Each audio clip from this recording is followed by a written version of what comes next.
Shiv Sena UBT आणि मनसेच्या युतीमध्ये वादंग पाहायला मिळतोय। मनसेचे कुशल धुरी शिवसेना युबीटी विरोधात नाराज आहेत।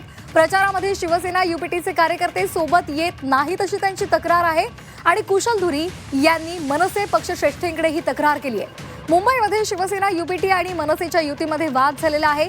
मुंबईमध्ये वॉर्ड क्रमांक 67 मधील मनसेचे उमेदवार कुशल धुरी यांनी शिवसेना युबीटी विरोधात नाराजी व्यक्त केली आहे। प्रचारामध्ये शिवसेना युबीटीचे कार्यकर्ते आपल्यासोबत येत नाहीयेत अशी त्यांची तक्रार आहे आणि हीच तक्रार त्यांनी पक्षश्रेष्ठींपुढे सुद्धा मांडलेली आहे।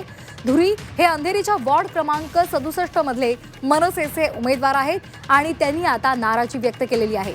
त्यामुळे आता या संदर्भात काय नेमकी कारवाई केली जाते, काही समज शिवसेना उद्धव बाळासाहेब ठाकरे पक्षाकडून तिथल्या कार्यकर्त्यांना दिली जाते का, हे सुद्धा पाहणं महत्त्वाचं ठरणार आहे।